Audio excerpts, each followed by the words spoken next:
You are listening to Faithless Brewing, a Magic the Gathering podcast for the Spike Rogue. Each week we design new decks for tournament play. We put our creations to the test and share our findings on the air. Are you sick and tired of Ledger Shredder? Then this is the episode for you. First up in Modern, we brew with Moderation, a powerful draw engine that will never trigger your opponent's birds. Then in Pioneer, we sleeve up Crawl Harpooners to ruffle some feathers and power up our fight riggings. That's all coming up on Faithless Brewing. Thanks for listening and enjoy the show.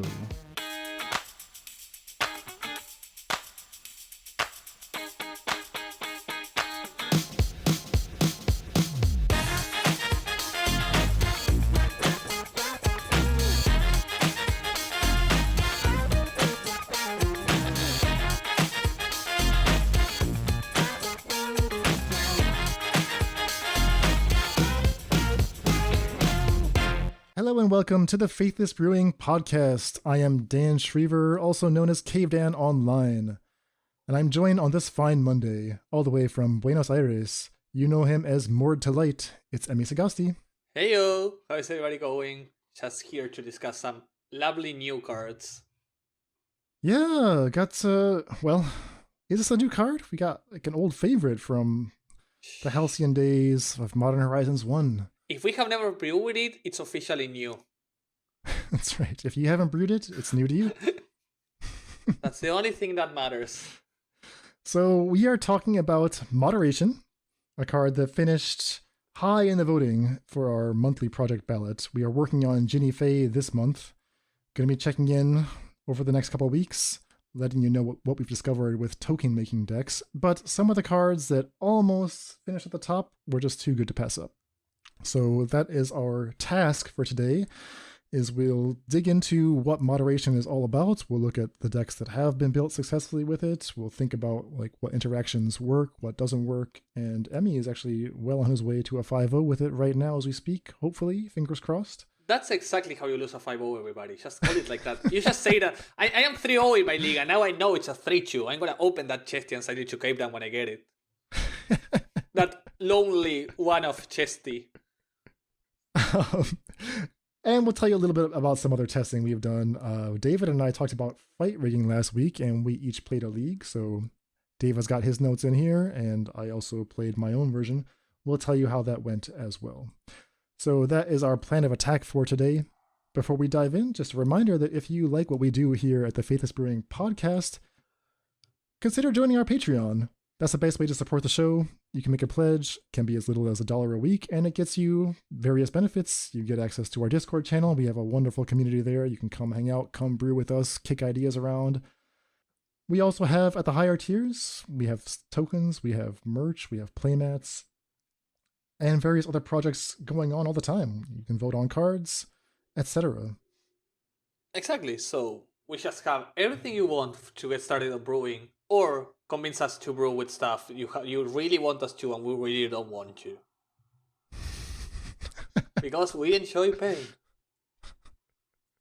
Yeah, very much so. So, Double Masters is the current set. I guess if there is like a summer release that's relevant to the non-rotating formats, Modern, Pioneer, I guess Double Masters is it. I mean, Commander Legends is not legal in these formats. Has anything caught your eye from this set? I mean, there's been a lot of reprints, like going from Concordant Crossroads to a beautiful Ether Vial with features arts of Doug Faden stealing the masterpiece Ether Vial. No. Yes. No way. What? You haven't seen it? Let me just tell you. I'm just posting this right here in the middle so you can see it. It's literally Doug Faden stealing the masterpiece Vial. Oh my gosh. Beautiful art.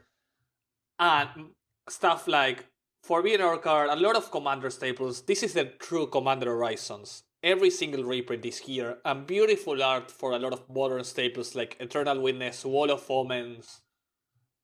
Flicker Wisp has gotten the most hideous, disgusting, beautiful art I have seen. It's like a real-life huge moth kidnapping someone. Exactly what the Flicker Wisp does. That art looks wild. Yeah. It's giant. A giant moth kidnapping someone against its will, just lovely. City of Rust, Summer Bloom, a lot of reprints, really interesting set, a gorgeous art of Panharmonicon. Yeah, I love that one too. I mean, they're really leaning into this will be a premium set because of the art. Yeah. Multiple variants, borderless variants at a pretty high drop rate in the packs. The packs look to be very expensive. We're in a kind of age of uncertainty about like the actual price of cards because there's no official MSRP. All we know is that Wizards feels like they can crank the profits, blame inflation or blame whatever else, but the prices being listed right now for packs are huge, like $16 a pack. That's gonna be insanely expensive. I don't think I'm gonna get my hands on any of them. But I don't know. The arts, I just wanna get some of these common and uncommon arts. Flicker Whip and Wall of Foam especially just look stupidly nice. Then you have cards that are the opposite, Gifts and Given with the hideous art, Lightning Bolt with the durable flavor text that just hurts down to its merry soul. I don't get it. I mean, so they have the regular version with the M10 flavor text, which was one of the best flavor texts in the history of Magic, right? Oh, with the returning, yeah. The context is that like Lightning Bolt had been out of Magic for years, right? And then all of a sudden, completely unexpectedly, they're like, hey, in Magic 2010, Lightning Bolt is back in Standard. And they had just the perfect flavor text for it about, you know, a mage recalling the storms of his youth. And a spell they thought they would ever see again. Exactly. And then you contrast that with the showcase borderless version. The flavor text is, how shocking. My, what? How shocking. The fix was so easy. I just go, my, how bolting. People would have gotten the bad reference. What happened?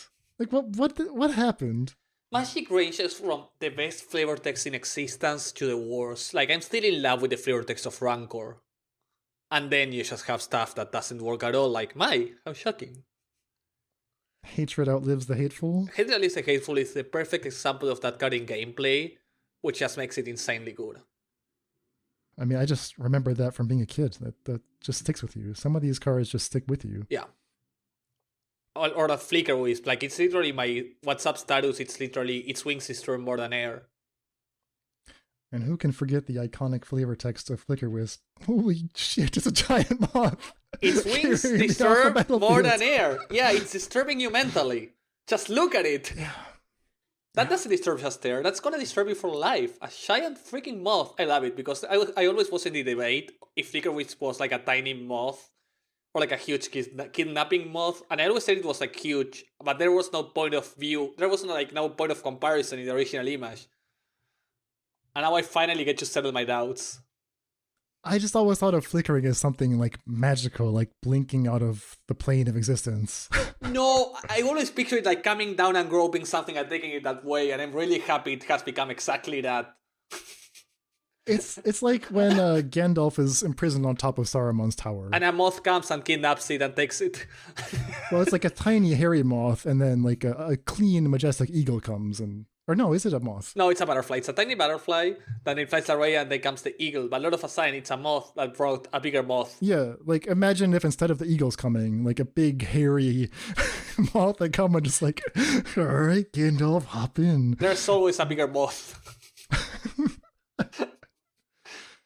But yeah, beautiful set, lot of reprints, beautiful arts. Blood-Red Elf looks hideous though.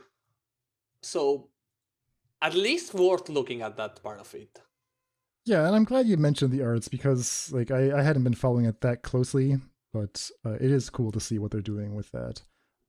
I think I said 2 weeks ago that the only thing that was relevant for modern players is how many MH2 cards would be getting much needed reprints. 0. And the answer is 0 because apparently MH2 is like still in print, so the price is the price. Like if you want your MH2 cards to be cheaper, sorry, you're out of luck. Go buy a box or convince someone else to buy a box. However, MH1 staples like Force of Negation and Season Pyromancer have already been confirmed, and that means likely the rest of the mythics and such of the set will have a reprint as well. So that's good to know. Yeah. At the very least. So, moderation is from MH1, so I guess that, I don't know, that's my attempt at a segue. Not getting reprinted in Double Masters 2022, but if we break it this week and make that price skyrocket. Now that there's no confirmed reprint, it's the perfect moment. Exactly. So, Exactly. moderation. What can we learn about moderation? And I don't expect this to transform into a life lesson. I'll read the card first. 1 white blue enchantment. 2 lines of text. The first is, you can't cast more than 1 spell each turn. The second is, whenever you cast a spell, draw a card. So these are both like shocking lines of text. Whenever you cast a spell, draw a card is so extremely powerful. And the other one, you can't cast more than 1 spell each turn, is so extremely debilitating that it's like, wow, this is an amazing card. I just love the fact that you can cast more than 1 spell each turn is a tax effect worth 3 mana. Like, you doing that to your opponent is worth 3 mana. A lot, like Rule of Law, all those effects cost 3. And I love the fact that you're literally playing attacks on yourself that cost the same that would cost on your opponent. Archon of Emeria, Rule of Law, Eidolon of Rhetoric. Yeah, Exactly. those are 3 mana effects. So you're literally you're paying the same that you would pay to tax your opponent with this. So whatever you're getting has to be worth like 6 mana, right? I mean, it's gotta be insane. And the only cards that come to mind is like comparable. They do cost like 6 mana. Exactly. Recycle comes to mind. Null Profusion comes to mind. Maybe Moonveil Regent, but not really. You're like really damaging yourself with like a really negative tempo play that's actually like self-taxing on 3 extra mana for something that tends to be worth like 6 mana. So all of a sudden, it isn't as insane as it looks at first hand. Maybe it's worth it to damage yourself for that payoff. That's so interesting. However, there comes the thing. When you use that payoff, the exact plan is casting a lot of spells. Yeah, I mean, there's such an inherent tension in this card. It's a really beautiful card. The artwork is beautiful too. The name is great. This is one of those cards that really nailed the flavor of the card, right? Like, it does what the name says it does. It works in itself. It's a great design. There's a story behind moderation. Sam Black shared some interesting details about his time working on Modern Horizons 1. I think it's worth like revisiting what he said about this. He wrote about it on Twitter, and when he was still writing for Star City Games, shared some insights there. So basically, they brought in 3 players as MH1. Sorry. MH2. Why am I just saying MH1? You gotta correct me on these things. Moderation is from MH2. I'm just gonna keep... All the times I said this from MH1, just forget that stuff. Mentally edit it out. Wait, you just said moderation was MH1 a few minutes ago as well. Damn, yeah, you're right. I just let that slide. I didn't realize. I mean, I just like said it with such conviction, and it made no sense. So you're just like, yeah, it must be true. Like, why would you be saying this thing that doesn't even add value to the podcast unless it was true? All right. So MH2 included such hits as Moderation, and it had 3 consultants. It had Sam Black, Brad Nelson, Brian Braun-Duin. Came in with a lot of freedom to cut cards from the list, to like change cards, and Sam Black shared with like a great deal of transparency, like a lot of the changes that he had insisted or hoped that they make. Moderation is a card that he said he had actually designed this prior to joining the team, and he pitched it as a 2 mana engine. So instead of its current version, the one that we just described, the original version of Moderation cost 1 and a blue. It simply granted yourself a Howling Mine, right? It said, at the beginning of your upkeep, draw a card. You can only cast 1 spell per turn. So the drawback was the same, but the mana cost was much cheaper, right? It was friendlier on the colors, and the upside was much, much smaller. It's just 1 extra card a turn. Yeah. Whether or not you're playing spells. I think that card would have been unplayable. You think that card would have been unplayable? Interesting. I think once you play with Moderation, you realize how devastating playing Moderation is. Like, it's the same effect that when your opponent casts an Archon of Emeria and you're like, that does nothing, and a few turns down the road, you're like, I should have killed that Archon when I had the chance. It has that same sort of effect where you're like, what am I doing with these cards? Okay, so you're saying that the drawback of you can only cast 1 spell per turn, you need to get paid off huge, and this 2 mana version that only gives you 1 card a turn is not. It's not enough of a payoff. No. And reading exactly what's like in the literal words of Sam, the lower payoff isn't actually that much lower since the card makes its card use the extra cards anyway. Yeah. Okay, so he pitched this card like early in the process. At some point, someone changed it. I think perhaps realizing exactly like Emmy's saying that that's not strong enough. So they changed it to the whenever you play a card, draw a card. Or sorry, whenever you cast a spell, draw a card. And they made it a white-blue card, but still only 2 mana. And then there was a lot of debate about that. So moderation in its current form, but costing 1 mana less, like, is that too strong? And Sam Black noted that he was not actually sure. Like, they couldn't actually break it, but some people were concerned that like it would be a little too interesting, too tempting maybe at 2 mana, so they bumped it up to 3. And that's when he says, it seems many people think 2 mana is too strong and 3 mana is too weak, so it's hard to fix. And I agree. I don't think a 3 mana is too weak, but a 2 mana it would have been too strong. Oh, you do think it would be too strong at 2 mana? No, I think this card at 2 mana would have been really, really strong. After playing with it a bit, the fact that because of how easy it is to like go off with it, I think you would be able to actually build around it a lot more consistently. Just being able to start 1 turn earlier in the game with access to that engine? It's not actually the 1 turn earlier thing, it's how much mana requirement it takes in Modern. Because even if I had to cast it on turn 4 with a constant spell up, it's a lot better than on turn 3, than on turn 5. Like, it starts to add up in a lot of scenarios where I don't want to tap down for this in Modern and expose myself, so a lot of the time I'm going to go on turn 4 with additional backup. And just the fact, like, with 2 mana, you're literally transforming the counterspell you cast on your opponent's turn into a cryptic command, right? 2 mana to cast it, 2 mana on the counter, you're paying 4 mana to counter draw a card. And it's all upside from there. Interesting. So I do agree with that nerf. Okay. All right, well, let's see if we can do something about this 3 mana version of moderation that we actually have. A lot of people think it's too weak at 3, but is that actually true, or have people just forgotten about this card? Maybe there's more that can be done. So that's our task for today. I'll just run through the relevant rules. Whenever you cast a spell, draw a card. You can't cast more than 1 spell a turn. Cast is the important word here. That's not the same as play. So playing lands, you're not going to draw off playing lands, right? Your land drops continue unaffected. When you cast a spell, draw a card, that happens whether or not the spell resolves, right? So if your spell fizzles or if it's countered, doesn't matter, you got the card. So you're going to be getting a lot of cards with this. Probably the most important thing to know is that the number of spells cast in a turn, much like the storm count, is just something that the game itself knows.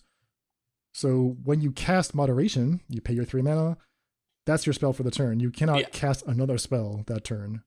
Even if you do some shenanigan, you can't trick the game into forgetting that you've already cast a spell. Moderation has to always be your last spell. There's no way around it.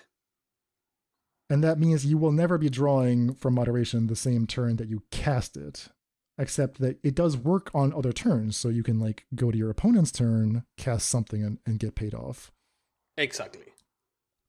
And I think that's mostly what we're looking for. So, moderation is in itself the most anti-tempo card you could ever play, right? I told David we were gonna do this card today, and he's like, "Well, I guess Ledger Shredder is out, right?" The literal opposite of Ledger Shredder. While Ledger gets your head by double spelling, here you're like, okay, I'm gonna cast a single spell every turn. I mean, that's really it, isn't it? This is the anti-Ledger Shredder. Like, everything that makes Ledger Shredder good is exactly what makes this card so bad. Exactly. No, there's one point in common. In that they're actually not as different. Because both cards require you casting 2 spells per rotation. The only difference is with Shredder, you're trying to cast both cards on the same turn, and here not. But the common thing is you don't have extra mana with neither of them. So the way to get your second spell a lot of the time is by making sure one of them is free or almost free. That's a good point, yeah. Both cards really get use out of being able to keep on tempo. So how do you keep on tempo when you can only play a spell a turn? Well, you make really damn sure you play a spell on both turns. Well, isn't that just saying that both moderation and Ledger Shredder have to function within the constraints of like modern gameplay, which dictates you should spend all your mana every turn, right? They just reward you or punish you in different ways. Like Ledger Shredder, you don't have to use it every turn, but you probably should, and the most successful Ledger Shredder decks are the ones that trigger it like every single turn. Yes, but the problem with Ledger Shredder is it's okay. The punishment for not triggering a turn is only losing one trigger. So let's say I cast 0 spells on turn 1, but I cast 4 on turn 2. It doesn't matter, I got to cast my 4 spells. On the other hand, if I have 3 Prismatic Endings and no March of the Otherworldly Lights in my Moderation deck in my hand, I can't go 0-3. I can only go 1-0-1. So I'm actually losing on tempo, not just on the value of it. It's not like whenever you cast more spells you don't draw, which is what happened with Ledger Shredder. You can cast more spells, you're just not getting value. Here, you're just not getting value whatsoever. You're not getting even the card itself. So if your deck has to be mostly instants in a way that, or cards that you can play in your opponent's turn, in a way that you can make sure you're gonna use both of your spell possibilities. Yeah, Moderation really, really wants instant speed stuff. And I think it was like the Flash week that we did about a month ago that really made me remember this card in the first place.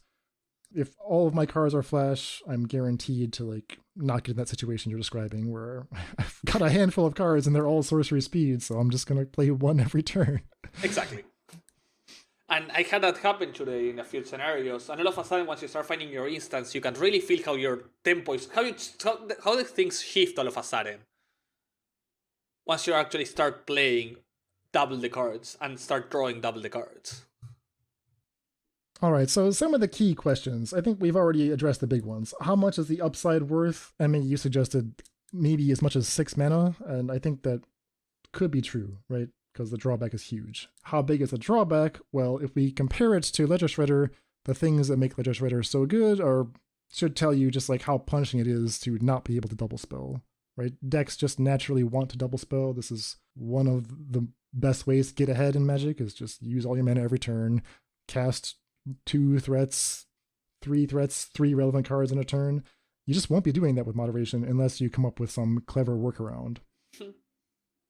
And that's where you start to think, what else can you do with your mana? Because a lot of the time you're gonna reach the late game with Moderation, and you're gonna start having more mana. Even once you start casting a spell on every turn, you're gonna have more mana than possibilities. And that's, I think, where you pseudo cheat in between quotes. Yeah, mana is an interesting way to think about it. I was thinking in terms of like, mana represents the potential to cast spells, but if you can only cast 1 a turn, like you just won't be using your mana. So you gotta like find other mana sinks that don't actually cast spells. You eventually reach a point where you might have the answer to what your opponent is doing, but either you can't keep up on tempo, or you know you're wasting tempo in not actually doing something else. Because if you use a prismatic ending on your turn and counter spell in your opponent's turn, you use 4 mana, and if it's turn 8 or 9, you have also drawn 2 cards that maybe you cannot use. Alright, so what are some of these ways that I can get use out of my mana without violating the 1 spell a turn? And there I think we come to mostly cards that have come out in the last few years, which is mostly pseudo casting in the form of channeling, cycling, or, well, in the case of only one playable card, eternalizing. Channeling, this is from Kamigawa Neon Dynasty, as well as the original Kamigawa block. You just discard the card. It actually can't be countered, right? You just get the channel effect. Yeah. Boseiju, the biggest one. But also Otawara sees a lot of play. We've used Careful Cultivation to good effect in Pioneer, so, that card is powerful. Living End, one of the best decks in Modern, sometimes plays Colossal Sky Turtle, the Flirtle. Turtle! And even, if we're in blue and white for Moderation, you could conceivably play the white channel land. I got saved by a Ganshu today. Oh, you did? Yeah, killing a Ragavan. It was just chef's kiss. Totally unexpected. Because I had already used my spell for the turn because I went counter spell, so my opponent was like, okay, that's Ragavan, a Ganshu. Alright, so channeling does not count as casting a spell, so you can do that as much as you want. You will not draw a card off Moderation, but that's okay, because presumably we're also casting a spell. cycling, right? Shark Typhoon is the bigger one here, right? Cycle it, you get some effect, and you... Don't say it like it's so obvious. Oh, it's so obvious. I mean, I assume every moderation deck is going to have at least 3, 4 Shark Typhoons. How many did you play, Emmy? I actually have been told that I can't answer that question. Because maybe I remember there was a cycling card I had to add and I just couldn't find it in my mind, so I just went ahead and said, I'm probably missing nothing. You know that meme like from 2.5 Men where it's like, I think I'm missing something. If you don't remember, it's not important. And the picture of the kid alone in the rain, and that's my Shark Typhoon alone, abandoned. Just waiting to be played. Yeah, I thought your lawyer there like immediately told you not to answer that question. You cannot talk about... Don't talk about Shark Typhoon. Whatever you do, don't talk about the Typhoon. And it would have been amazing in so many spots. So you might want to consider Shark Typhoon. Yeah, Eternalize is also another mechanic that technically does not count as casting. Yeah. Embalm, I suppose, would also work, but there aren't really any embalming cards. There's only one playable embalmable eternalizable card, and that's Timeless Dragon, because it's also a cycler, so it's like a double work in here. You can first use it as a cantrip to find your land in the early game, and then get a 4/4 once you have spare mana. Like, I had this situation against Moderate where I went on my turn Prismatic Ending plus Eternalize, into my opponent's turn use a Force of Negation. That sounds nice. So I got 2 cards out of it. I got on card parity plus a 4/4, and it was pretty damn amazing. I think people need to put a little more respect on Timeless Dragon's name. Like, you don't see it too often in Modern. I see it like once every 5 months. But in Legacy, like, I mean, Damon made top 8 with this in his Standstill deck. He played 3 copies. It's like pretty much a staple in that archetype in Legacy. I think the huge difference is the amount of removal. I think when we discuss this, I think the problem is that in Legacy, the most common way for control decks to deal with creatures is not let them resolve. And you can't stop Timeless Dragon from resolving. Yeah. And while in Modern, the best way to deal with creatures is removing them. However, Timeless Dragon is still a really cool 2/1 while getting removed. So, and against a lot of decks, it's really annoying. Like stuff like against Murktide, a 5/5 that becomes a 4/4 is annoying. It's gonna eat 2 of your removals. Yeah, and you have to end the game somehow, so... Exactly. Why not give Timeless Dragon a chance? I mean, the best way to win the game would have been Shark Typhoon, but who could have thought of that card? How? Exactly. Other things you might want to include in your moderation deck. You should probably play Yorion. Thinking about how to get around that restriction of 1 spell a turn, well, we're familiar with cards like Fires of Invention that limits you to 2 spells a turn. Pairing that with Yorion was always like the classic combo because, you know, then you could free yourself from the shackles for 1 turn and just play as many spells as you could. Moderation is going to be a little bit different because you would have to actually spend your mana to cast Yorion. Then you have the remainder of that main phase to just like vomit out as many Prismatic Endings as you've been sitting on before the moderation comes back. But it's still probably worth doing. I mean, a lot of the other cards that we'll probably play work with Yorion. Yeah, also I think maybe splashing... I'm making a soft splash into green because Ice Fan Coatl is pretty good with everything that you're doing. Yeah, I imagine you'll want 4 Teferi Time Ravelers. 100%. At a bare minimum. And at least 2 Otawaras. Like, the best way to deal with moderation in the late game was Otawara myself or Teferi myself. Are you allowed to target it with your own March of Otherworldly Light? Yes. Or is that not allowed? It is. The thing is, that's consuming a spell, so what the most important part was in the late game was the possibility of pseudo-tricking my opponent or removing the safety net that my opponent thought they had. Otawara Moderation back to hand and Force of Negation with the Moderation was pretty amazing when my opponent thought I had no extra spells to cast this turn. Interesting. Also, Moderation stacks. Right, you can have as many in play as you want. They all like insist on just 1 spell, but that's fine. Yeah, you're just gonna draw a lot of cards, and remember, it's not a May. Okay, so you might also want, like, what else can give you stuff to do without casting spells? I think Planeswalkers make sense. I mean, obviously, Planeswalkers are good, whatever. They allow you to do multiple things a turn. Like, let's say you have a Wandering Emperor in play. That has flash, so that works with our play on my turn, play on your turn game plan. And then you just have like the ability to do an extra thing per turn, right? Exactly. Jace the Mind Sculptor, maybe, if you're old school. I think the best Planeswalker is also the Wandering Emperor, as both a flash threat and an activation. Manlands, another good way to get a little extra out of your mana. Yeah. Am I missing anything? Like, are there any other key synergies that we should be aware of? I think Subtlety was an Subtlety, Force of Negation, free spells just are outstanding, but I think that's self-explanatory, right? Moderation becomes like a recent riff effect for everything you play. Yeah, so those specifically help you. Well, on the turn you cast Moderation, you can tap out for it and still do something on the opponent's turn. But then basically every turn, as long as you have some free spells in the deck, you're not at risk of like missing a turn of drawing, essentially. Yeah. Also, one of the questions that I had here that I self-answered is if we should play cantrips in this sort of deck.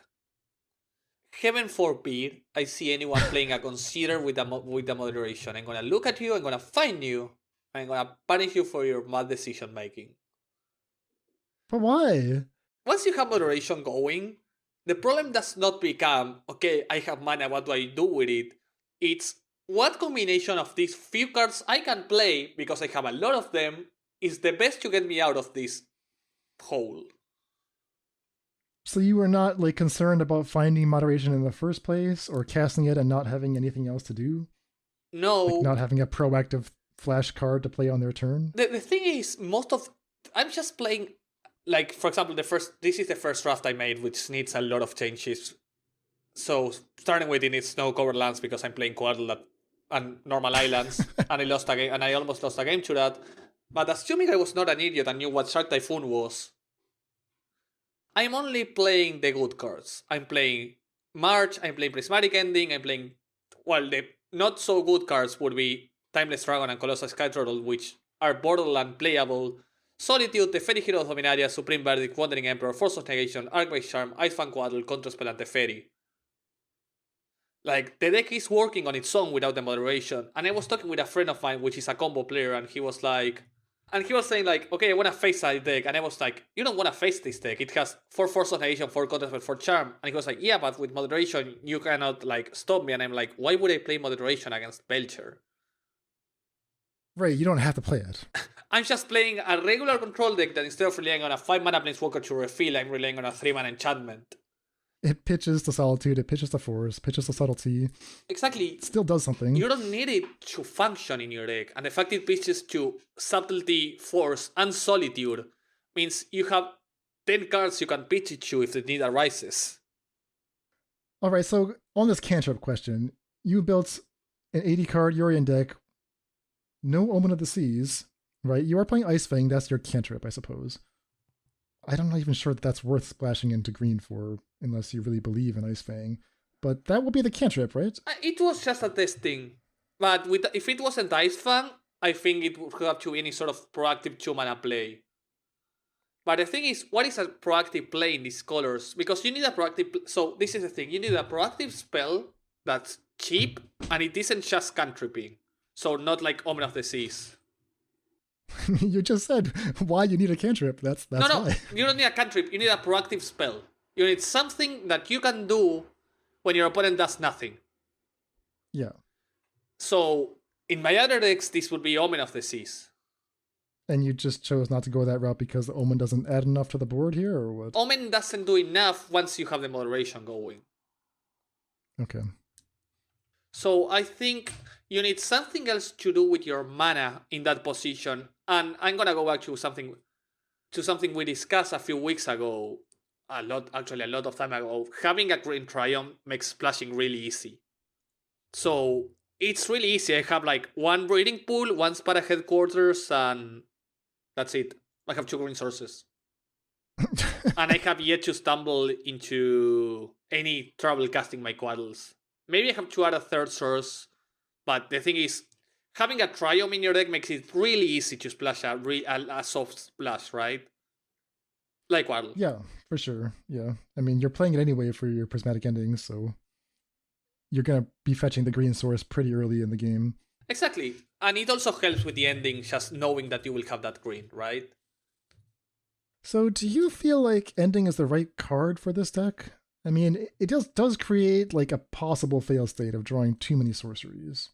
I mean, my only sorcery speed spells are endings, Verdict, and Teferi. You have Verdict, you have Teferi, Time Raveler, Moderation, and Teferi 5. You have one Teferi 5 here. Yeah, that Teferi 5 is, I think, becoming a Shock Typhoon at the speed of light. But the deck features how many flash spells? So, 29 cards in the deck out of... So there's 29 spells you can cast on your opponent's turn, and 19 you can only cast on yours. So I think that heavily favors the fact that you're gonna have an instant when needed. Or something you can cast on your opponent's turn. I didn't stumble a lot into the fact of not having an instant. Most of the time when I resolved Moderation, I had something to do on my opponent's turn. So, if you want to trim green, that's possible. I just couldn't find a proactive alternative to it. If you look at like all list of Azorius control or whatever, and you try to find proactive spells, you're not gonna find many generally, right? Because they don't quite need them. But if you have Moderation, you need to do something on your opponent's turn even if they do nothing. Because you cannot just save resources and hope it works. Because if they go off on one turn, you have nothing to do against that. You can't keep storing and just fire at the same time they do, because you have to slowly roll them out.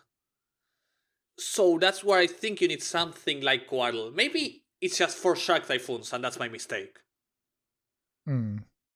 That's maybe if you want to go Azorius, like the first thing, like if you want to take out green, remove the Quaddles and add Shark Typhoons in those spots. I don't think that's insanity. However, the turtle was also good. So the turtle, you're not looking to hardcast this, right? You're just using either of those 2 channel modes, the regrowth or the bounce. Yeah, I didn't know. For some reason, I thought the green mode was get back a permanent, and when I got back a verdict, I was really happy.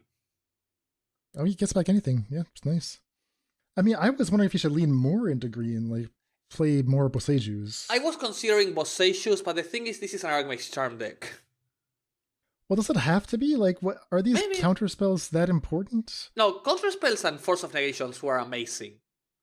Like, the fact your counter spells become Cryptic Command, you have no idea how good it is. Well, counterspell I understand, but like, I understand why you want to have the ability to counter an opponent's spell. Charm, though. That way, you know, you get to that security once you've drawn all these cards. But Archmage's Charm... Exactly. Archmage's Charm is the one closer to the trimming line. And so the cards that I think are closer to just...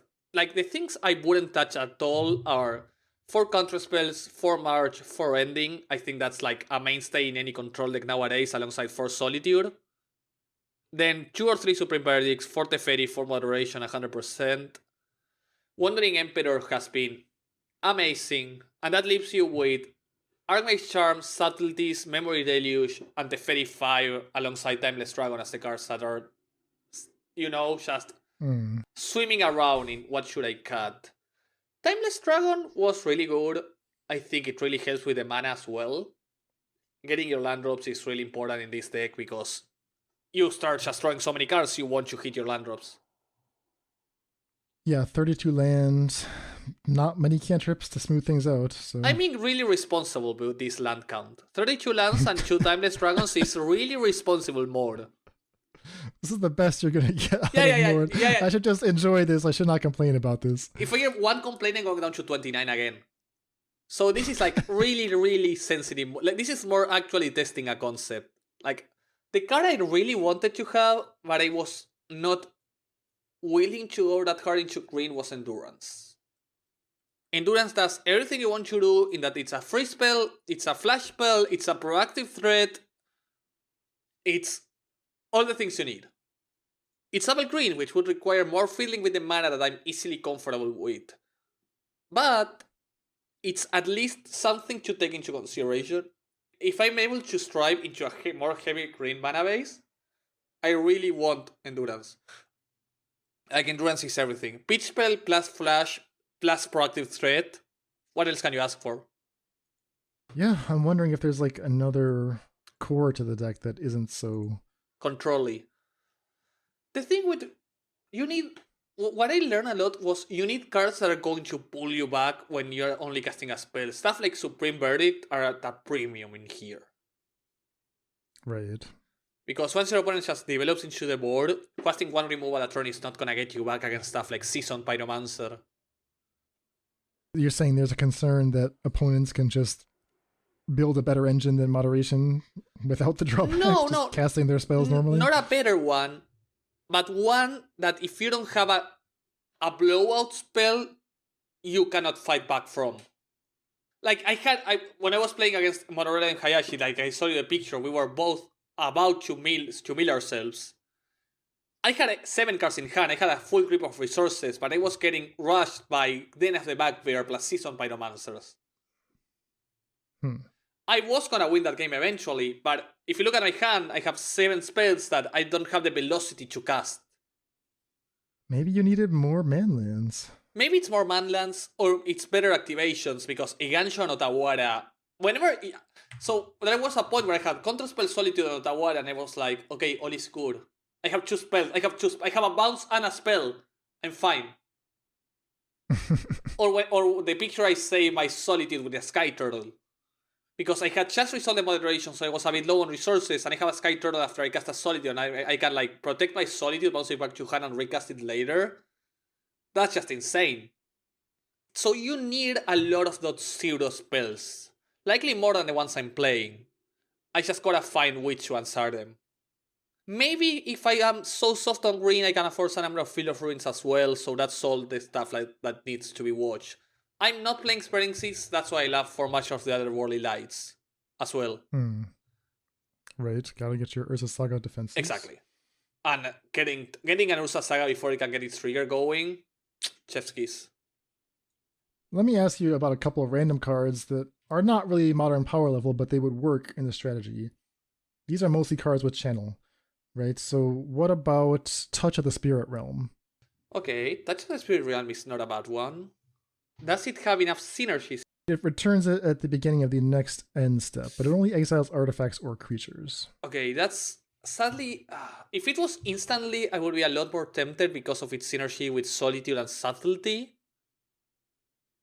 Yeah, it's not great with Subtlety, right? Because you don't get to... Exactly. To bounce immediately and get another trigger once the Subtlety is in play. But maybe this is not a bad card. What else do you have in mind? Like, this one is worth watching, yeah. Well, how about, if you like Touch of the Spirit Realm, can I interest you in Twin Shot Sniper? You cannot interest me in Twin Shot Sniper. No? I'm not getting into red. Channel for a little shock. No. How shocking. How shocking. How shocking. It's not a problem of 2-mana channel, it's a problem of I not getting into red with this list. Maybe with another one I can be talking to the Twin Shot Sniper. Okay. I mean, in green, you mentioned Life from the Loam. I thought that was an interesting suggestion. I assume you're imagining like a bunch of channel land effects? I'm channel land effects, slow arc, and just insane stuff going on. But maybe that's just insanity. I do like this card, Careful Cultivation. This is channels to make a 1/1 monk. Now, typically you would use that to transmogrify or something, but like it also just ramps you and is something to do when you have moderation in play. Yeah, the problem is the card is unplayable. But it could make our other unplayable cards slightly more synergistic. So all the cards here, the most unplayable cards here, which are the Sky Turtle and the Timeless, Sky Turtle has to have one of the best channel effects in Magic, especially because it's versatile. And Timeless Dragon is a 2-for-1 in almost any way you want to put it, right? Because it's either a 5-mana 5/5 and then leaves a 4-mana 4/4, or it's a land plus a 4-mana 4/4. It's always a 2-for-1. So the channel effects have to be pretty good to fight with that, because that's like the floor of what you want to play.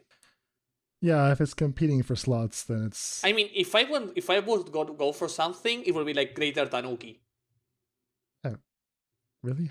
Greater Tanuki? Okay. It's better than Careful Cultivation. Yeah, alright. But yeah. I'll allow it. It's really expensive, so maybe it's not what I want, but it's in that regard. It has to develop your control game forward. Because you're a control deck in essence. Yeah. Nimble Obstructionist, last card. Okay, now that's... So, I was really close to making the mistake of adding Mirror Shell Crab. Because it's a bad counter spell. But maybe Obstructionist is what I should be playing. Additional side effect of also stopping Emrak will trigger, which is likely really relevant. Okay, I like Nimble. Okay. Yeah, I could play 2-3 Nimbles. The fact it's also a 3-mana 3-1 flash. Well, let's not get ahead of ourselves. 2 or 3 is a bit much, but just try to think of all the cards that might go in this synergy package. Yeah, but... Because I feel like there's only one moderation deck. We just have to find it. Yeah, and it's clearly, if I had to say, an Azorius or Jeskai or Bant control deck that just tries to go off with moderation, and once it has a full grip of hands, like once the game is coming to I have the full grip, then I have all the answers, get your moderation back in hand, pitch it to something, and just continue the game like a normal control deck alongside maybe a Resolve Planeswalker or such. Moderation is your key to starting an early engine. Yeah. Alright, so I think that is about all there is to say about moderation from a theory crafting perspective. Mord hopefully can deliver us that coveted 5-0. Let's hope. Now that it has been jinxed, I don't know. Well, you gotta get the Shark Typhoons in. If you 5-0 without the Shark Typhoons, everyone's gonna be copying the list. Exactly. And be like, oh, why? This deck can't win. You know? I can prove my point. I just gotta avoid it, and everyone's gonna play without it. And I'm gonna win the mirror with it. Big rain. We'll let you know next week how that all turned out. If anyone has any additional moderation brews, now is the time. This is your 1 week to cast moderation brews. This is the week before you start facing all the mirrors. Yeah. Alright, so to close out today, I want to follow up on last week's show in which we proposed some new decks with fight rigging. Really interesting hideaway enchantment from Streets of New Capenna. David and I thought this card had a good shot in Pioneer, and we actually talked about like 5 or 6 crazy lists that people had 5-0 with in the past.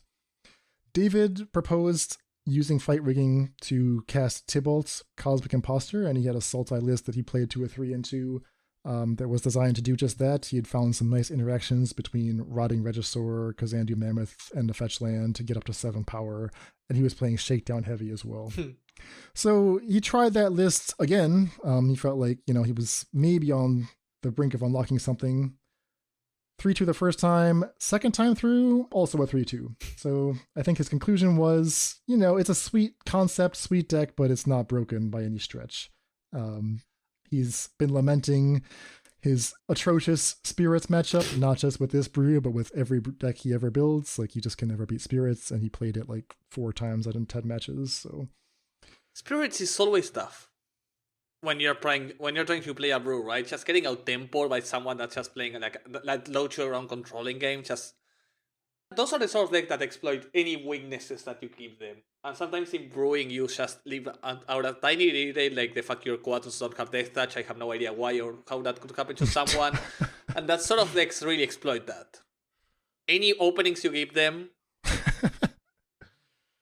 I agree, and specifically if your deck is full of 3-drops. And fight rigging decks tend to be full of 3-drops. It itself is a 3-mana card, and it encourages you to play like pretty clunky 3-drops. Yeah, I'm going to call Rotting Regisaur a clunky card. Yeah. It's just like, doesn't have haste. It's pretty slow to impact the board. So David was playing 4 Regisaur, 4 Shakedown Heavy, 4 fight rigging, 3 Release of the Winds, 4 Kazandu Mammoth. Like, this is a slowish deck to get off the ground. And I think he understood that when he decided to put in Interaction on 1 mana. But... yeah, your Spirits matchup is going to suck. You're just not going to get enough. So, what did I want to do with fight rigging? Well, I was thinking about all the different interactions that we liked, and the thing that intrigued me that I thought we maybe hadn't pushed hard enough on was what are low-cost ways to give power boosts to your creatures, right? We talked about the creatures that naturally have 6 or 7 power, and how they're all kind of sketchy in different ways. But I can find creatures that have 4 or 5 power that will pick up a counter or 2 from the fight rigging. And if I just have like some other card that boosts them, even just temporarily for 1 turn, I can get that hideaway unlock without like compromising my values, without stooping to play bad cards. Look at that, the responsible deck builder. Oh yeah, exactly. So what did I land on? Hashep Oasis, Scourge of Pioneer. Well, Hashep Oasis is pretty low cost, I'll put it that way, but Primal Might was the one that is actually good. This is a card that at various times is a 4 of in like the mono green stompy decks in Pioneer. It's kind of fallen out of favor lately as the green devotion deck has taken off, but if you're playing just collected company builds, you might play, 2 Primal Mights, maybe all 4. I decided to try 2 main, 2 side. So 2 Primal Mights, 2 Hashep Oasis. I decided to incorporate the Kazandu Mammoth tech. I thought that was a nice way to keep my mana reasonable while still having enough hits for collected company. And then I was just looking to build a good company deck. So Old Growth Troll, Steel Leaf Champion, Garrick's Harbinger is kind of interesting because if you happen to get paired against a deck relying on black removal, that's another somewhat reliable way to just grow a creature. And the card that I was probably most excited about was actually in the sideboard. It's Crawl Harpooner. The new spice, the new tech against the format. The new spice. Sometimes the old spice becomes the new spice. People just forget about it. Like, you see people playing Skylasher on Pioneer because that blocks Ledger Shredders. But, like, what if instead of blocking Ledger Shredders, we kill the Shredder? We just slam the Harpooner on turn 2 and just gobble up the Shredder. It's the perfect card. Not just because it kills Ledger Shredders or Spirits if you're David and you're playing Spirits every single round, but it's enter the battlefield trigger boosts the power for 1 turn. Maybe up to 7. Well, yeah, all you have to do is get up to 6, right? Like, yeah. And 3 creatures is not insanity at all. Yeah, like in the deck that I was playing, just like mono green collected company stompy, it didn't happen super often, but if I had like decided to really feature the interaction, like I think Crawl Harpooner is plausible enough as a main deck card. So like let's say that I were trying to go as big as possible with fight rigging and play, I don't know, I guess like Emrakul 13 would be the biggest payoff, maybe Ulamog. What are some cards that could reliably get up to 6 or 7 power? Crawl Harpooner is actually one of them. And whether you surround that with like, I don't know, Satyr Wayfinder, Traverse the Overwall, random stuff like that, or who knows. I think there's like something to be done with this card. It doesn't have to be fight rigging, but it's actually a really interesting effect. Exactly, yeah. And I really like that you have found some new tech against the shredders of the meta. I'm shocked a bit by only 2 emissaries. So I started with 4 Burning Tree Emissary.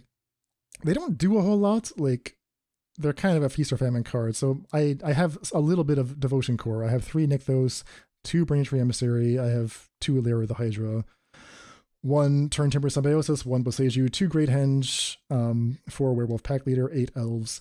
So you can kind of see how like I'm going to play an elf on 1. I'm going to play a 3-drop, attack for a while. My stuff will die. I'll reload with company. And at some point I'll hopefully get a Henge down. Does Burning Tree Emissary fit into that plan? Like, kind of. I decided to like take 2 out to make room for the fight riggings and play more mammoths, but like I actually missed them a little bit. Like the sequence that came up super often in my league was that I would have Llanowar Elf on turn 1, and turn 2 I would have like fight rigging or any number of 3-drops. You know, I have like all these 3-drops, and fight rigging was always a worse play than the 3-drop. So you have to just play the 3-drop first. However, if I'd had a Burning Tree Emissary, I would have for sure played Burning Tree Emissary into fight rigging, because like then it would have been worth it. Then it would have been actually a pretty good tempo play to go BTE, make mana, play fight rigging on turn 2, start growing the Emissary, and now I'm like on the board working towards that 7 power. So yeah, so in that specific scenario, a Burning Tree Emissary would have been really nice, but apart from that, it wasn't that great of a card. So I'm still not sure like if it's the right way to fill out the flex slots in the deck. So you're just using like the 2 of us. I still have a bit of a devotion shell, and when they work, they're amazing, and when they don't, I just hate them. Yeah, like I was excited to side them out for Crawl Harpooners. Bring on the Ledger Shredder decks. Come on, let me see them. Bring them all. Let me get those Spirits matchups. Yeah. Also, you face a bit of an asshole, it seems, in chat, in your comments. Oh, I don't want to talk about that guy. Okay. I don't want to give him the time of day. So. Look at Angry Dan. That's something I didn't expect. I just have fun with assholes. I love people raging at me in empty show. Fills my heart with joy to get those screenshots going. So what happened when I took this deck into the league? Well, I started off with a win against a combo deck. It was Grease Fang, splashing for a Soul Flare. It's kind of interesting mashup of graveyard combos. Grease Flare. Yeah, Grease Flare. Realized that my only graveyard hate was Scavenging Ooze, so it wasn't like a great matchup. I happened to win the die roll and just won the race in the 3 games, but I didn't feel great about it. Second round against Boros Heroic, again, like a bit of a combo deck, although this one is more creature combat based. Yeah. It was hard for me to interact there. I mean, I don't see you winning that game really consistently. Unless you're able to like champ block your way into a victory and like champ block with your elves as you try to pressure them. Yeah, that was my plan, but both games, they saw through my charade. They're like, I'm just going to play Ancestral Anger, get a 10 power Illuminator Virtuoso with double strike. Illuminator Virtuoso looks very impressive, by the way. In that deck, it seems really amazing. Yeah. And then the second game, like, I actually thought I was going to win. I thought I had gotten them down to 1, and I was like pretty secure, but they had 2 God's Willings to kill me. So that was that. So 1-on-1 at that point, and feeling like maybe I'm just like not interacting in the appropriate way. Like, where are all the control decks? Where are all the Ledger Shredder decks? Give me the control. Yeah.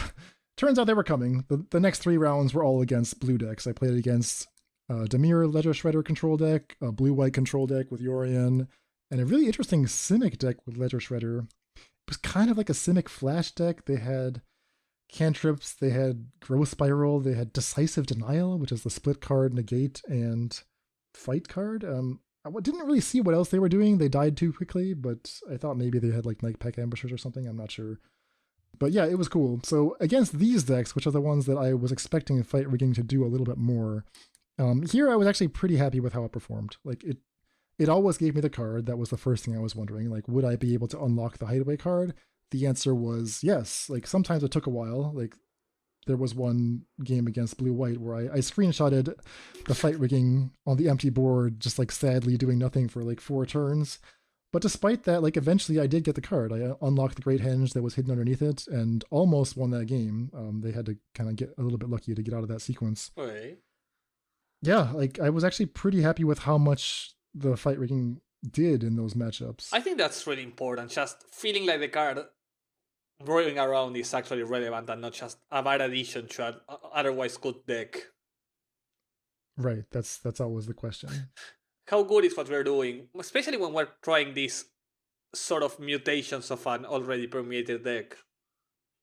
Yeah, so the limitations of Fight Rigging were in some ways limitations that I imposed on the card. Like, I did not put anything really spectacular for Fight Rigging to get in here. Because of that, Fight Rigging was just going to do more of what my deck was already doing, which is play creatures and attack. Okay. That meant that there wasn't anything like super game-winning that Fight Rigging could ever find, especially not against combo decks.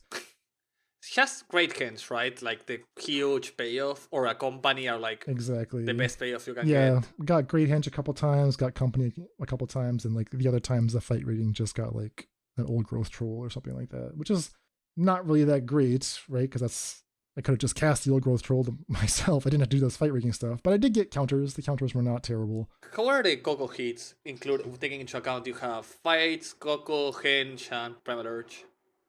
Did they go too low? I was like flirting with it. I mean, if you don't count the Mana Elves, I had 20 hits. Okay, that's good enough. So 28 with the Orcs, that's reasonable. That's around what you expect to hit. Yeah, so I guess my takeaway was that, like, alright, rigging actually does its thing. Like, the Primal Might plan worked. I used Primal Might, I used Hash Up Oasis at different times. I never did the Crawl Harpooner to unlock Fight Rigging, but the Crawl Harpooners were still good nevertheless. You can try, like, maybe for a future iteration if it comes back, take out the emissaries, completely out of the deck, 2 harpooners to the main deck, and then 2 extra graveyard hate pieces in the sideboard, which are completely missing. Yeah, absolutely. I think that would be a totally defensible way to build this. So yeah, I mean, Primal Mights, that was kind of good. Like, if the meta is one in which Primal Might has targets, I would consider playing 4. I considered, should I play Vivian Arcbow Ranger instead of Collected Company? Like, that's another way to boost power on creatures. Someone suggested Aspect of Hydra. I think that would also be interesting. Okay. Going back to like an earlier builds, like you can play that with Barkhide Troll, where the extra counters from Fight Rigging actually give you additional hexproof activations. So it's actually kind of interesting. Oh, I had completely forgotten about the troll. Yeah, it's not a great card. It's definitely worse than Werewolf Pack Leader. Yeah. But I can see its utility in that spot. Yeah, the green has a pretty deep roster when you're like willing to look for little synergy packages. So I was happy with the deck. I was happy with what Fight Rigging was trying to do, and I was happy with like the confidence in which you can actually unlock the hideaway card. So I think there's more to be done here, and I'm excited to try a few more things. So do you think you should go for a more in between quotes combo focus, or do you think like is what David was doing too out of left field, or maybe you should strive a bit towards that in adding some better payoffs? Well, I mean, like, he has to play Shakedown Heavies and Registors, and I think that's not good. No, maybe like how consistently were in your current version activating the fighting rig, in that it wouldn't be insanity to have some better payoff, like maybe 4 henge, or maybe I'm trying to think of a 5-drop or 6-drop that, while otherwise hard to cast, would be amazing to hit. Yeah, I could see like an extra henge, I could see an extra Turn Timber Symbiosis, and maybe like a Gulta or something. Yeah, exactly. Like, it would be insane to play like literally 3-4 Turn Timber Symbiosis. No, that would be totally reasonable. Okay, yeah, that's where I was heading. Like, maybe exploit the fight ringing a bit more if you can consistently activate it with what you have now. Yeah, so I think there's definitely more to be done with the card. And yeah, I think it was a successful debut.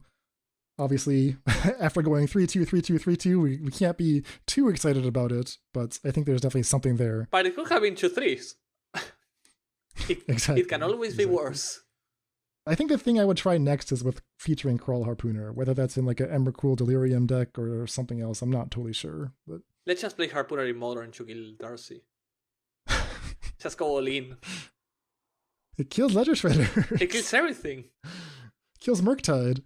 Why does it fight? Why can't it do ill damage and just be bastard? I'm actually gonna play Harpooners into my Crabvine sideboard to kill Murktide Regents now. Okay. I'm not gonna do that, but what? I'll just say that I will. Coward. But yeah, I think that's all I have to say about Fight Rigging for now. Yeah, and I wanted to test a bit with Fight Rigging. I actually tried to brew something in Modern, but everything I did just looked completely nonsensical. So I was like, okay, I'm gonna jump out the boat and just focus on moderation. I think that was the right call. I'm gonna be moderate and focus on moderation. That's what I was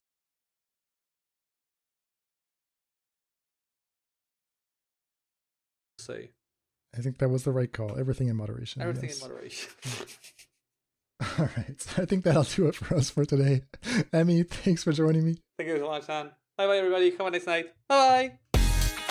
Deck lists for this episode can be viewed at our homepage, faithlessbrewing.com.